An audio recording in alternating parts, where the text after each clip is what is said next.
Welcome to Everything Psychology, where we go beneath the surface of the human mind.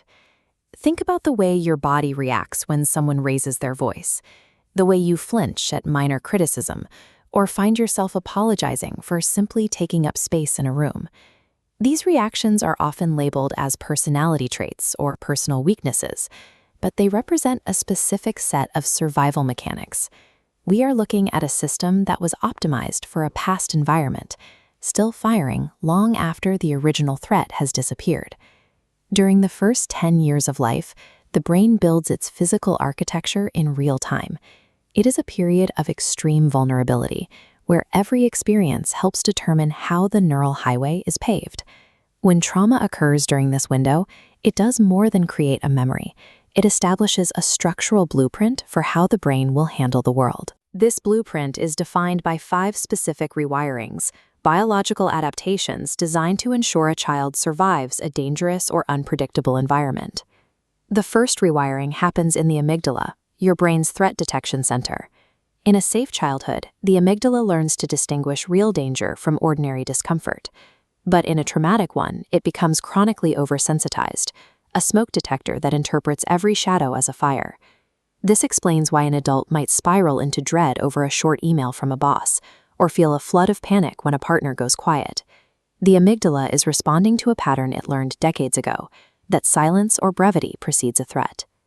The second rewiring involves cortisol. While this stress hormone is useful for short bursts of energy and focus, children in high-stress environments live in a constant flood of it. Their bodies never receive the signal that the danger has passed. Research from Harvard's Center on the Developing Child found that this chronic cortisol exposure reconfigures the brain's development. It shrinks the hippocampus, the region responsible for memory and emotional regulation, while enlarging the amygdala. This restructuring creates a brain that is exceptionally good at detecting danger, but lacks the neural density required to calm itself down. The anxiety experienced in adulthood is the result of hardware that was optimized for survival in a world that wasn't safe. John Bowlby's attachment theory suggests that the bond with a primary caregiver serves as the mandatory template for every future relationship. If that bond is inconsistent or frightening, the child develops an insecure attachment style. This manifests as a desperate need for reassurance, an instinct to shut down emotionally, or a chaotic swing between wanting closeness and fearing it. These styles function as unconscious survival software, causing survivors to repeat these attachment patterns in their adult lives. The fourth rewiring occurs in the internal voice. Because a child's survival depends entirely on their caregivers, they cannot psychologically afford to see those caregivers as dangerous or flawed. To preserve the idea of a safe parent, the child turns the blame inward. They decide they are bad or unworthy, believing that if they can just be better, they might finally earn the love they need.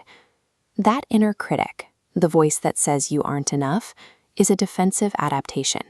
It was installed before you had the cognitive capacity to realize the fault lay with the environment, not with you.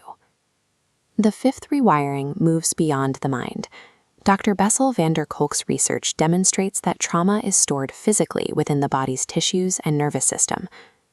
Peter Levine's work corroborates this, showing how the nervous system can become locked in a physiological state of high alert or total shutdown. When a child cannot fight or flee, the nervous system freezes. That massive surge of survival energy gets trapped in the body, manifesting decades later as chronic tension, numbness, or sudden dissociation. Going blank in a conflict or feeling a constant weight of exhaustion are signs of a body still trying to finish a protective response that began in childhood. While these changes are structural, they are not permanent. Neuroplasticity allows the brain to be reconfigured again through new, safe experiences.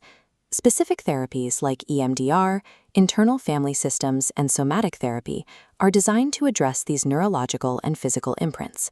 Somatic therapy focuses on the body, helping the nervous system finally process and release the survival energy that has been held in a freeze state. Because childhood trauma is a physical and structural issue, healing requires interventions that actively rewire the nervous system and the brain's pathways.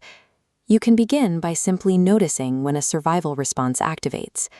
Identifying the feeling as your amygdala firing or your nervous system bracing creates the space needed to choose a different reaction.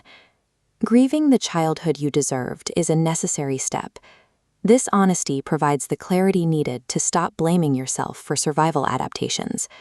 Extending compassion to your inner child acknowledges that your brain did exactly what it had to do to keep you alive. You are safe now. Subscribe to Everything Psychology for more videos that go beneath the surface of human behavior. If this video put words to something you've always felt, share it with someone who needs it. Drop a comment below. We read every single one.